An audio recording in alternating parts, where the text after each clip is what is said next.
Hello students. आज हम लोग हाईवे इंजीनियरिंग की क्लास लेंगे। हाईवे इंजीनियरिंग के बारे में पढ़ेंगे।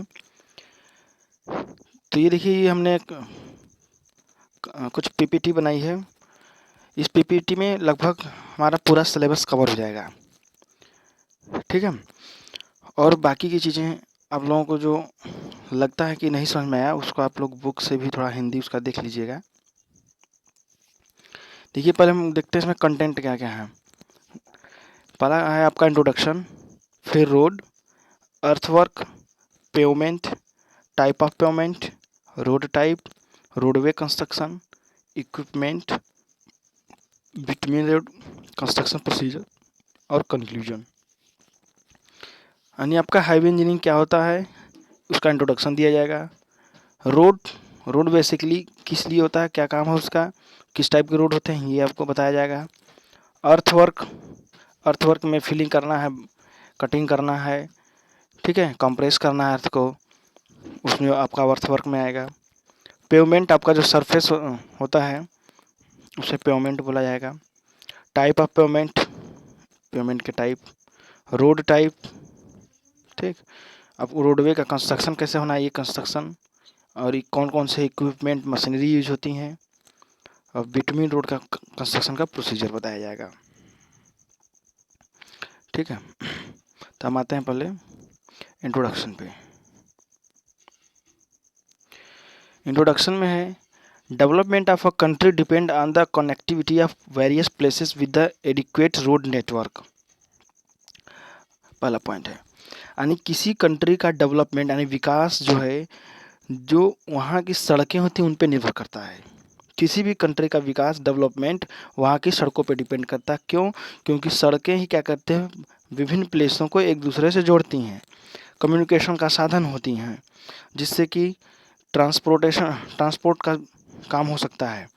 यानी डेवलपमेंट करने में किसी भी कंट्री का रोड का सबसे बड़ा रोल होता है।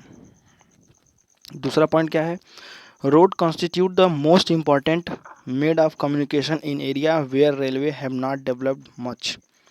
रोड जो है सबसे इम्पॉर्टेंट कम्युनिकेशन का मोड है जिस एरिया में हमारे पास रेलवेज नहीं जा सकती, रिमोट प्लेसेस हैं, दुर्गम क्षेत्र हैं, लेकिन वहाँ पर कम्युनिकेशन का साधन क्या है, रोड ही है, ठीक है। तो वहाँ का इसका मोस्ट इम्पॉर्टेंट रोल होता है रोड। रोड का एक और प्रोसीजर है door to door service. Railway का डोर टू डोर सर्विस नहीं हो सकता, लेकिन रोड का क्या है, डोर टू डोर सर्विस है। और उसके बाद है, India has one of the largest roads network in the world, over 3 million kilometre at present. India में रोड का नेटवर्क सबसे ज़्यादा है पूरे विश्व में। कितना किलोमीटर के रोड है यहाँ पे प्रेजेंट है, 3 million kilometre. For the purpose of management and administration, road in India are divided into the following 5 category। Management और प्रशासनिक कार्यों की वजह से, कार्य के लिए रोड क्या है, 5 भागों में डिवाइड है, ठीक है ना। पहला क्या है, national highway, state highway, major district road, other district road और विलेज रोड। नेशनल हाईवे क्या करता है, स्टेट के कैपिटल टू कैपिटल जोड़ता है, ठीक है ना। कैपिटल टू कैपिटल जोड़ेगा एक स्टेट से दूसरे स्टेट को। स्टेट हाईवे क्या करता है, ये सभी स्टेट्स के डिस्ट्रिक्ट को जोड़ता है। स्टेट हाईवे क्या करता है, स्टेट के जितने भी डिस्ट्रिक्ट होते हैं उनके डिस्ट्रिक्ट टू डिस्ट्रिक्ट जोड़ता है। मेजर डिस्ट्रिक्ट रोड एमडीआर जो होता है, ये जो स्टेट हाईवे होता है, डिस्ट्रिक्ट रोड होती है, सॉरी, जो स्टेट हाईवेज होते हैं वो उनमें डिस्ट्रिक्ट रोड आके मिलती है, यानी हर स्टेट हाईवे से जो रोड आके मिलती है उसे मेजर डिस्ट्रिक्ट रोड बोलते हैं, लिंक रोड बोलते हैं, ठीक है। जितने भी मतलब कि आपकी स्टेट हाईवे से रोड आके मिलती हैं उन्हें क्या बोलते हैं, मेजर डिस्ट्रिक्ट रोड बोलते हैं। अदर डिस्ट्रिक्ट रोड जो विलेज से डिस्ट्रिक्ट रोड जोड़ती है, जो रोड डिस्ट्रिक्ट में जा रही है और विलेज में है, विलेज टू डिस्ट्रिक्ट रोड में जो आती है उसे बोलते हैं ODR, other district road. Village road village to village जोड़ती है, उसे क्या बोलते हैं, विलेज रोड। अब आता है आपका it is not wealth that built the road but road that built our wealth. अगर आपके पास वेल्थ नहीं है तो आप क्या कहते हैं, it is not wealth that built the road, है ना। It is not wealth the built the road but roads that built our wealth. मतलब क्या है कि पैसा नहीं है तो रोड आपका नहीं बन सकता, but road that built our wealth, लेकिन रोड जो है हमारे पास क्या करता है, हमारे मनी का साधन है, हमारे पैसे का साधन है। It is not wealth that built the roads but road that built our wealth.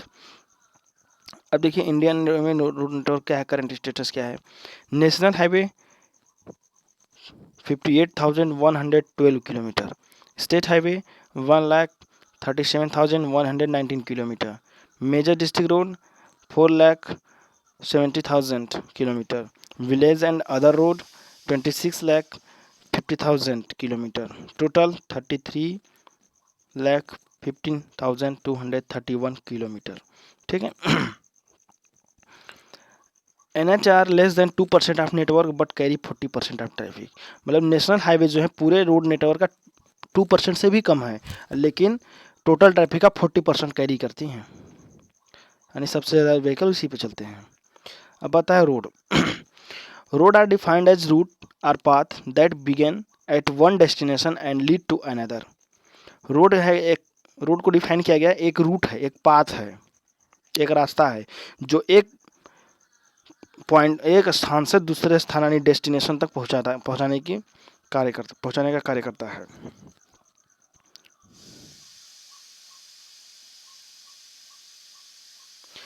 Road is an open generally public way for passes of vehicle people and animals. Road क्या है, एक ओपन मतलब खुला है, कहीं से उसमें कोई लॉक नहीं है कि ये किसी पर्सनल पर्सन के लिए है, ये कुछ नहीं है ऐसा। रोड क्या है, ओपन है, किसके, पब्लिक वे के लिए। जैसे कि व्हीकल पास हो रही है, पीपल जा रहे हैं, पैदल जा रहे हैं, गाड़ी जा रही है, व्हीकल जा रही है, कार जा रहा है, बाइक जा रही है, इवन एनिमल्स भी जा रहे हैं। अब आता है earthwork. The sub grade soil is prepared by bringing to desired grade soil filling, spreading and levelling and compaction. देखिए अर्थवर्क आपका जब होता है तो तीन चार लेयर होती हैं। पहला क्या होता है, सब बेस का, ये सब बेस का लेयर होता है। दूसरा बेस का होता है, फिर सब ग्रेड आता है, फिर ऊपर क्या आता है, टॉप लेयर आती है। चार लेयर होती हैं ऐसे। तो इन्हें इसी को क्या बोलते हैं, सॉइल फिलिंग। जब भी फिलिंग करती है तो एक लेयर बिछा करके कॉम्पैक्ट किया जाता है, फिर दूसरी लेयर बिछा के फिर कॉम्पैक्ट किया जाता है, फिर तीसरी लेयर बना के फिर कॉम्पैक्ट किया जाता है। ज़रूरत पड़ती है तो पानी का छिड़काव करके तब कॉम्पैक्ट किया जाता है, जिससे कि हमारे पास वाइट्स जितने होते हैं वो क्या हो जाए, रिमूव हो जाएं। तो सॉइल फिलिंग, फिर उसके बाद क्या होता है, स्प्रेडिंग एंड लेवलिंग। स्प्रेडिंग का मतलब जो भी मटेरियल होता है उसको फेंकते हैं, फेंकने के बाद लेवल करते हैं। स्प्रेडिंग का मतलब जैसे बजड़ी हो गई, रोड़ी हो गई, इसे क्या करते हैं, फेंकते हैं, फेंकने के बाद इस पर क्या करते हैं, लेवल करते हैं। पहले लेवल करने के बाद रोलर से कॉम्पैक्ट करते हैं। देखिए आपका यहाँ पे वर्क दिया है, ये आपका देखिए सॉइल फिलिंग के लिए काम हो रहा है। कुछ डायग्राम्स हमने बनाए हैं, इसमें डाले हैं। देखिए ये इक्विपमेंट है, कटिंग कर रहे हैं, फिलिंग कर रहे हैं, ऐसे अर्थ वर्क आपका होता है। अब आते हैं पेवमेंट पे। Pavement is finished with a hard smooth surface. It helped made them durable and able to withstand traffic and the environment. They have a lifespan of between 20 to 30 years. ये जो हमारा रोड फिनिश बन के आया, smooth surface बन के आती है, उसी को क्या बोलते हैं, पेवमेंट बोलते हैं। यानी टॉप लेयर रोड की जो होती है, जो केवल आप चलने के लिए तैयार हो जाती है, उसे क्या बोलते हैं, पेवमेंट। लिखा ना, hard and smooth surface. Hard होती है लेकिन एकदम सरफेस क्या होता है, स्मूथ होता है। ये क्या करता है, ये ड्यूरेबल होता है। ड्यूरेबल का मतलब ये एबल होता है, ऐसा होता है कि एग्जिस्ट कर सकता है, कितनी भी ट्रैफिक जाए, इन्वायरमेंट का मतलब बारिश हो, धूप हो, ठीक है, ह्यूमिडिटी हो, उसमें भी ये क्या करेगा, एग्जिस्ट करेगा, बना रहेगा।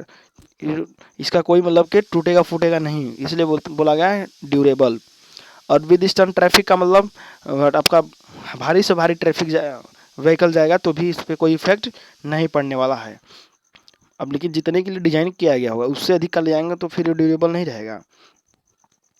इनकी पेमेंट की जो लाइफ स्पान होता है ये क्या होता है 20 to 30 ईयर के लिए। 20 to 30 ईयर तक तभी चल पाएंगे, ऐसा नहीं कि एक बार बना दिए तो 20 to 30 ईयर चलेंगे। इनके बीच बीच में क्या होती है, रिपेयरिंग भी होती है, रिकंस्ट्रक्शन भी होता है इसमें। अब टाइप ऑफ पेमेंट देखिए, कितने टाइप के पेमेंट होते हैं, फ्लेक्सिबल पेमेंट और रिजिड पेमेंट। फ्लेक्सिबल पेमेंट क्या होता है, फ्लेक्सिबल पेमेंट वो पेमेंट है जिसे हम लोग क्या कर सकते हैं, वहाँ से उसको तोड़ के निकाल के उस पर दोबारा हम कंस्ट्रक्शन कर सकते हैं, ठीक है, फ्लेक्सिबल पेमेंट। और रिजिड पेमेंट क्या होता है, रिजिड पेमेंट में हम रिकंस्ट्रक्शन उसके ऊपर ही कर सकते हैं, उसको तोड़ के वहाँ से निकाल नहीं सकते हैं। और ये हार्ड भी होता है rigid payment, flexible pavement hard नहीं होता है।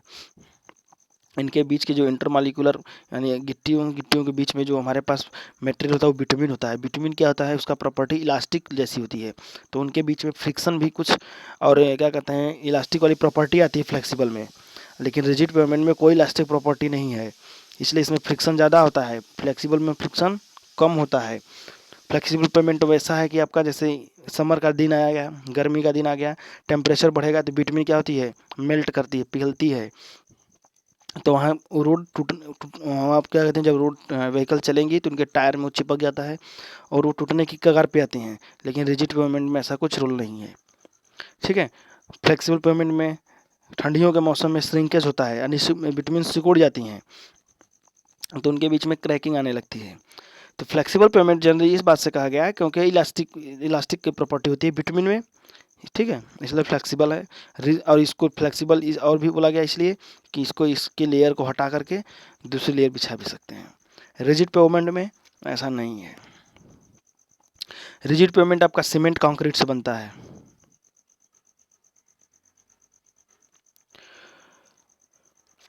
अब देखिए फ्लेक्सिबल पेमेंट के बारे में, देखिए सब ग्रेड, सब बेस कोर्स, फिर आपका क्या है सरफेस कोर्स। फ्लेक्सिबल पेमेंट आपका बिटवीन वाला रोड जो होता है उसे क्या बोलते हैं, फ्लेक्सिबल पेमेंट बोलते हैं। Flexible pavement are those which are surfaced with bituminous or asphalt material. It is flexible since the total pavement structure bend or deflect due to the traffic load. Generally, this type of pavement requires some sort of maintenance or restoration every 10 to 15 year.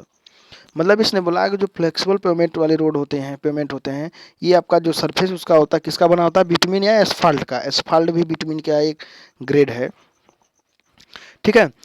और ये क्या होता है, ये flexible होता है। ये क्या होता है, फ्लेक्सिबल, हमने बताया ना इसमें इलास्टिक की प्रॉपर्टी होती है इसलिए फ्लेक्सिबल है। ये ट्रैफिक का लोड आएगा तो जिधर जिधर ज़्यादा लोड होता है यानी टायर्स के पास देखेंगे लीक जैसा किसी किसी रोड पर बन जाता है ना, तो फ्लेक्सिबल है यानी वो इलास्टिक प्रॉपर्टी की वजह से उस पर इतना लोड आया कि वो अपने इलास्टिक प्रॉपर्टी नहीं दिखा पाया, वहीं पर दब जाता है, तो वैसे टायर्स के लीक बन जाते हैं। इसमें क्या है, इसमें मेंटेनेंस भी चाहिए होता है, 10 to 15 ईयर दिया लेकिन ये बहुत ज़्यादा लिख दिया है, ये 3 to 5 ईयर होना चाहिए। अब इसमें देखिए लेयर क्या क्या होती है, सब ग्रेड एग्जिस्टिंग सॉइल, मतलब जो सॉइल मिट्टी में होती है वहीं होती है सब ग्रेड। उसके बाद बनाते हैं सब बेस। सब बेस में क्या होता है, ऑप्शनल है, यूजुअली ट्रीटेड सब ग्रेड को ही ट्रीट किया जाता है, उसी मिट्टी को ट्रीट करके उसमें कुछ मिला करके डलाते हैं तो सब बेस बनता है। फिर बेस कोर्स आता है, रोड़ी जो बड़ी वाली गिट्टी होती है, और उसका सरफेस कोर्स छोटी गिट्टी, उसके ऊपर क्या होती है टॉप कोर्स होता है बिटुमिन का। अब आता है rigid pavement. A rigid pavement structure is composed of a hydraulic cement, concrete surface course and concealed base and sub-base course. The surface course is the rigid layer and provide the majority of strength.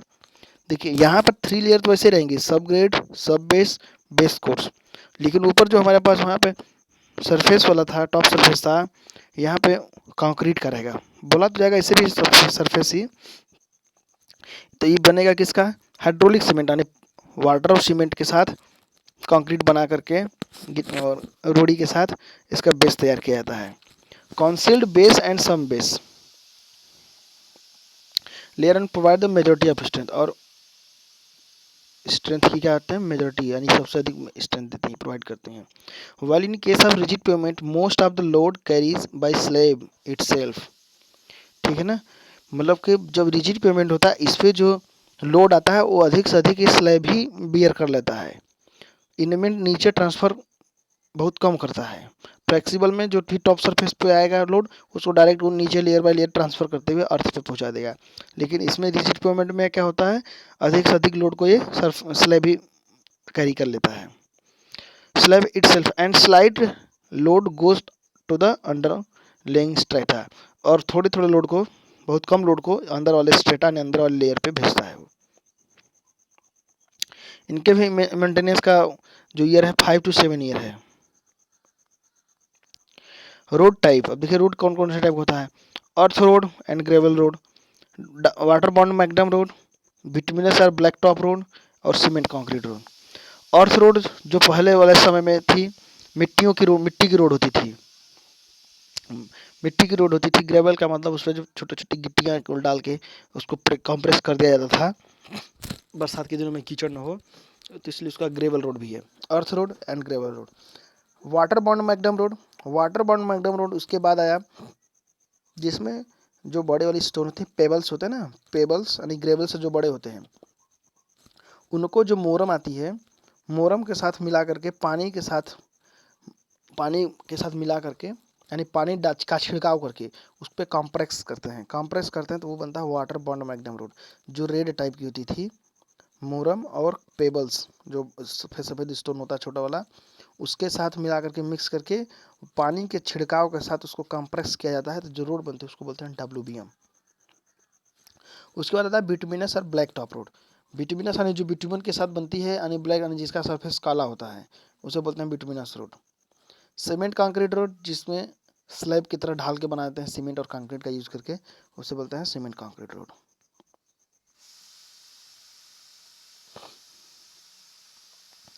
देखिए यहाँ पे अर्थ road पूरे मिट्टी की तरह दिखाया गया है, ठीक। और WBM रोड देखिए ये आपका छोटा छोटा गिट्टी और रेडिश रेडिश दिख रहा है। बिटुमिनस रोड देखिए ब्लैक टॉप सरफेस रोड ये है, और सीमेंट कंक्रीट रोड यहाँ पे है, सीमेंट कंक्रीट रोड और ये बिटुमिनस रोड। अब रोडवे का कंस्ट्रक्शन देखिए, कंस्ट्रक्शन समय करते समय क्या क्या बनाया जाता है, कैरिज वे, पेवमेंट, कर्ब और शोल्डर, ठीक। और उसके बाद साइड वॉक या फुटपाथ। देखिए यहाँ पे कैरिज वे जिसपे व्हीकल आपकी चलती हैं उसे कैरिज वे बोलते हैं।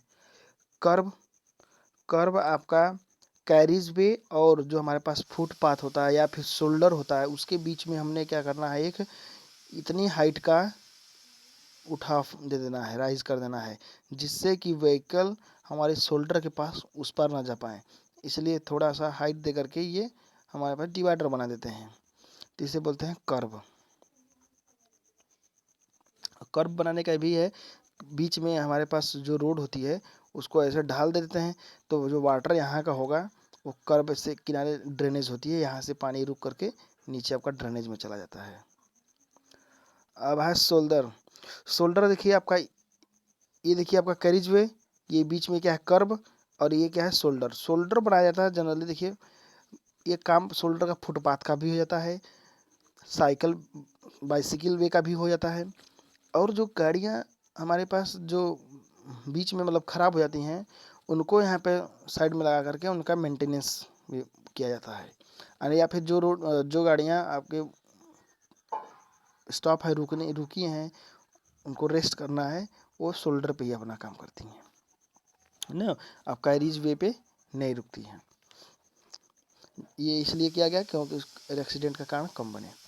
साइड वॉक और फुटपाथ, अब देखिए साइड वॉक के लिए हाईवेज पे तो साइड वॉक तो कोई करने जाएगा नहीं कि हाईवेज पे साइड वॉक बनेगा, उसको जो तो वहाँ पे शोल्डर ही बनाए जाते हैं, और शोल्डर ही आपका साइड वॉक का काम करेगा। लेकिन जो हमारे पास मार्केट रोड होती हैं, विलेज रोड होती हैं, इन रोड में पैदल यात्री भी होते हैं तो आपके लिए उतना बड़ा शोल्डर चौड़ा इतना बनाना नहीं है, पतला सा बनाया जाता है यहाँ पे, उसे बोलते हैं साइड वॉक या फुटपाथ। अब देखिए इक्विपमेंट क्या क्या यूज होते हैं। कॉम्पैक्टिंग मटेरियल, वाइब्रेटरी रोलर भी बोलते हैं, dozer and scraper, power shovel and shovels, concrete mixer, watering device, mild steel section and blocks, barricading, और है सिंगेज बोर्ड। सिंगेज का मतलब साइन बोर्ड जो होता है। देखिए कॉम्पैक्टिंग मटेरियल जैसे रोलर यूज होते हैं कॉम्पैक्ट करने के लिए। अब कई टाइप के रोलर हैं, वाइब्रेटरी रोलर है, पेनेमेटिक टाइप रोलर है, और रबर टायर रोलर है, और उसके बाद हैवी पे उसके डिपेंड करता है कि कितने हैवी टन का रोलर है। तो ये कॉम्पैक्ट करने के लिए जो आएंगे जनरली रोलर, तो ये आपका क्या हो जाएंगे कॉम्पैक्टिंग, अरे सॉरी, हाँ ठीक, roller. Dozer and scraper, dozer और स्क्रैपर क्या होता है, डोजर आपका जनरली किसी चीज़ को तोड़ने ओड़ने के लिए डोजर, और स्क्रैपर का काम वहाँ से छटाई करने के लिए, जैसे मिट्टी का ढेर लगा हुआ है तो स्क्रैपर से छाट के हटाते हैं। Power shovel and shovel equipment हैं ऐसे आपके, फावड़ा उड़ा और उसके बाद बेलचा उलचा जो उससे मटेरियल को उठाते हैं। कंक्रीट मिक्सर, कंक्रीट मिक्सर है आपका जिसमें कंक्रीट को मिक्स किया जाता है। कंक्रीट मिक्सर या बिटुमिन मिक्सर ये दोनों हो सकते हैं, जिसमें आपका कंक्रीट मिक्सर में सीमेंट गिट्टी बालू और वाटर डाल करके उसको मिक्स किया जाता है। बिटुमिन में बिटुमिन रोड़ी को मिक्स किया जाता है, तो ये मिक्सर हो गए।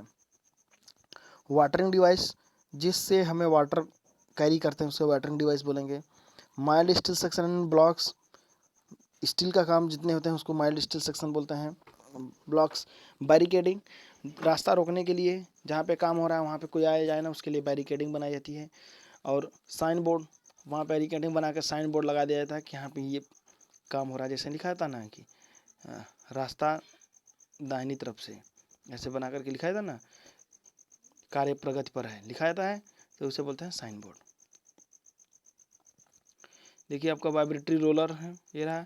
सोवेल्स में देखिए आपका फावड़ा बेलचा ये सब आते हैं जिससे हम मटेरियल को उठाते हैं। कंक्रीट मिक्सर है। बैरिकेडिंग देखिए लगा हुआ है, जहाँ काम हो रहा है बैरिकेडिंग लगा देते हैं। अब तो इतना आ नहीं पाता तो क्या करते हैं, वो जो पीले कलर का टेप टाइप या वाइट टाइप का टेप होता है जिस पे लिखा रहता है कॉशन, ठीक है ना, डेंजरस कॉशन ऐसे ऐसे कुछ लिखा होता है, उसको लगा देते हैं। और वहाँ पर एक साइन बोर्ड लगा देते हैं कि कार्य प्रगति पर है, कृपया रास्ता दाईं तरफ है या बाईं तरफ, ऐसा कुछ नोटिस दे दिया जाता है। अब बिटवीन रोड का देखिए प्रोसीजर क्या है कंस्ट्रक्शन का। Preparation of the existing base course layer, जो हमारे पास बेस कोर्स क्या होता है, जो एग्जिस्ट होता है, यानी हमारे पास जो वहाँ पे उपलब्ध होता है कौन, मिट्टी अर्थ, उसी को क्या कहते हैं प्रिपेयर कर देते हैं। The existing surface is prepared by removing the potholes or rust if any, मतलब यह है कि एग्जिस्टिंग सरफेस में अगर हमारे पास होल्स है, गड्ढे हैं, तो उनको क्या करते हैं, उसी को रिमूव करते हैं। The irregularities are filled with premix chippings at least a week before laying surface course. ये सब काम जो है, ये जो प्रीमिक्स बना करके उस पर फिल किया जाता है उसके रस्ट को या पॉट और गड्ढे उड्ढे को, ये हमारा कंस्ट्रक्शन काम कोर्स सरफेस कोर्स बिछाने से 1 हफ्ता पहले हो जाना चाहिए। Application of tack coat, it is desirable to lay AC layer over a bituminous base or binder course. A tack coat of bitumen is applied at 6.0 to 7.5 kg per 10 square meter area. The quantity may be increased to 7.5 to 10 kg for non-bituminous base. अब देखिए इसमें दिया है it is desirable to AC layer over a bituminous base or a binder course. आपका क्या है, bituminous base के ऊपर क्या कहते हैं, एक लेयर बिछाते हैं स्मूथनेस के लिए, उसको बोलते हैं टैग कोट। अब इस टैग कोट को बिटुमिन के ऊपर जब अप्लाई करते हैं तो हमारे पास जो एरिया, जो कंप्रेसिंग एरिया कहाँ होना चाहिए, 6 kg पर 10 square metre area, metre square area, और 10 मीटर स्क्वायर का एरिया में 6 kg का क्या होना चाहिए, लोड लगना चाहिए टैकिंग कोट के लिए। Prepare and placing of premix, the premix is prepared in hot mix plant of required capacity with desired quality control. The bitumen may be heated up to 150 to 177 degree centigrade, and the aggregate temperature should not differ by over 14 degree centigrade from the binder temperature. The hot mix material is collected from the mixer by the transporters, carried to the location, is sprayed by a mechanical paver at a temperature of 121 to 163 degrees centigrade. The camber and the thickness of the layer are accurately verified. Machine में बोला गया है कि जो हमारे पास bitumen का mix है उसको प्रिपेयर करने के लिए जो टेम्परेचर है वो एक अच्छे क्वालिटी का, पहले तो हमारे पास मटेरियल होना चाहिए, बिटुमेन और एग्रीगेट होना चाहिए। उसके बाद बिटुमेन का जो टेम्परेचर होना चाहिए 150 टू 177 डिग्री सेंटीग्रेड, और जो एग्रीगेट का टेम्परेचर होना चाहिए, ये जो बाइंडर का टेम्परेचर है बिटुमेन का टेम्परेचर इसे 14 डिग्री सेंटीग्रेड का डिफरेंस होना चाहिए, यानी या तो 14 डिग्री सेंटीग्रेड कम या ज़्यादा, ये और अधिक का डिफरेंस नहीं होना चाहिए। लगभग मतलब बिटुमेन के ही टेम्परेचर के बराबर में इसका भी टेम्परेचर करके वहाँ मिक्स करना है। और हार्ट में इस मिक्स्ड मटेरियल को फिर क्या करते हैं, ट्रांसपोर्ट के जरिए, ट्रांसपोर्टर के माध्यम से क्या करते हैं, लोकेशन जहाँ पे हमारा काम हो रहा है वहाँ पे पेवर पे या तो मैकेनिकली या फिर क्या कहते हैं मजदूरों के द्वारा उस पर बिछा दिया जाता है। जब बिछाते वक्त का टेम्परेचर कितना होना चाहिए, 121 टू 163 डिग्री सेंटीग्रेड होना चाहिए। और कैम्बर का और थिकनेस का, लेयर का, ये सब एक्यूरेटली चेक होते रहना चाहिए कि कैम्बर जो हम बना रहे हैं यानी ढाल जो बना रहे हैं और लेयर का जो थिकनेस है हर जगह सेम होना चाहिए। अब आता है rolling a mix after it is placed on the base course is thoroughly compacted by rolling at a speed not more than 5 kilometre per hour. मतलब कि जो मिक्स हमारे पास आया उसको फैला दिया गया है, अब उसको कम्पैक्ट करना है तो रोलर का यूज़ करेंगे। रोलर का जो स्पीड होना चाहिए वो 5 किलोमीटर पर आवर से ज़्यादा नहीं होना चाहिए, तब रोलर करना है, जिससे कि सारे जो हमारे पास वहाँ पे मटेरियल है, सारे पार्ट क्या कहते हैं कि एग्रीगेट हैं, सब एक दूसरे अच्छे से कॉम्पैक्ट हो जाए। The initial or breakdown rolling is done 8 to 12 ton roller. जो सबसे पहले हमारे पास रोलिंग की जाती है वो आपका 8 to 12 टन के रोलर से करनी चाहिए, यानी सबसे पहले। फिर intermediate rolling is done with the fixed wheel pneumatic roller of 15 to 30 ton having a tyre pressure of 7 kg पर स्क्वायर मीटर। उसका जो बीच वाले लेयर होते हैं उनका जो रोलिंग करना है उसको 15 से 30 टन के रोलर होना चाहिए। और पेनोमेटिक रोलर मतलब जो उनके टायर खुरदुरे होते हैं ना उसको बोलते हैं पेनोमेटिक रोलर। उनका टायर का प्रेशर क्या 7 kg पर स्क्वायर सेंटीमीटर, 1 स्क्वायर सेंटीमीटर में 7 kg का प्रेशर पड़ना चाहिए। आर केप्ट डैम और the wheels are of the roller kept damp with water, मतलब और व्हील्स जो होते हैं रोलर के वो पानी से भीगते रहने चाहिए, जिससे कि नीचे जो रोड का मटेरियल हो टायर में न चिपके। The final rolling of or finishing is done by 8 to 10 ton tandem roller. जो फाइनल टॉप कोट हमारा फिनिशिंग करना है उसे 8 to 10 टन के रोलर से करना है। और देखिए quality control of bituminous concrete construction. Quality control का देखिए क्या रोल है। The routine check are carried out at site to ensure the quality of the resulting pavement mixture and pavement surface.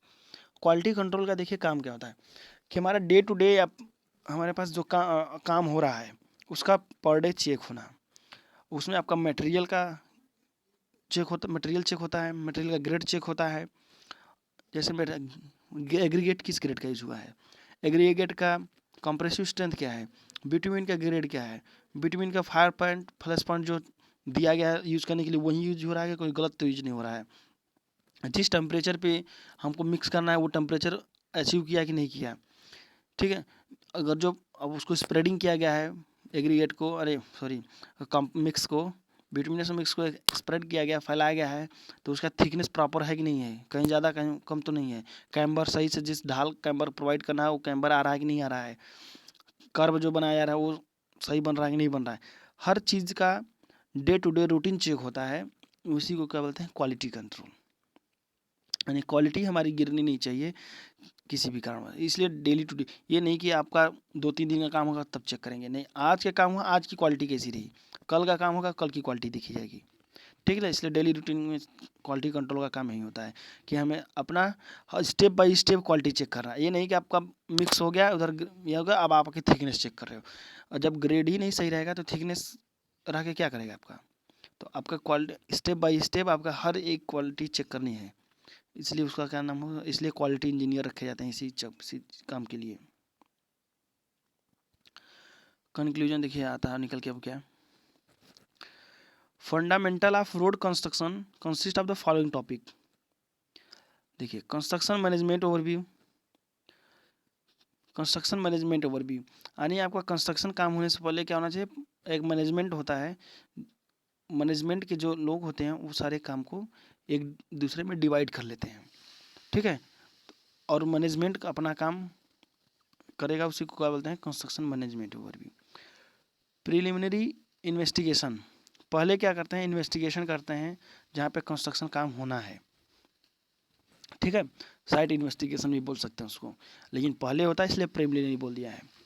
Setting out, उसके लिए पूरा क्या, setting out का मतलब पहले पूरा खाका तैयार किया जाता है, उसका एस्टीमेट बनाया जाता है, कितना मटेरियल लगेगा, कितना मजदूर लगेगा, कितना पैसा आएगा, पूरा सेटिंग आउट करते हैं उसका, ठीक है ना। आप पहले जब तक इन्वेस्टिगेशन नहीं करेंगे तब तक आपका सेटिंग आउट नहीं बनेगा ड्राइंग। अर्थ वर्क, उसके बाद क्या काम स्टार्ट होगा, तो सबसे पहला काम क्या होगा, अर्थ वर्क होगा। फिर उसके बाद पेमेंट बनेगा, पेमेंट बनने के बाद पेमेंट के साथ साथ ड्रेनेज का भी प्रावधान किया जाएगा, नहीं अगर ड्रेनेज नहीं बनेगा तो हमारे पेमेंट का सब बेकार हो जाएगा बनाना, क्योंकि बिटवीन का सबसे ज़्यादा बड़ा दुश्मन कौन होता है, पानी होता है, पानी का निकास बहुत सही होना चाहिए।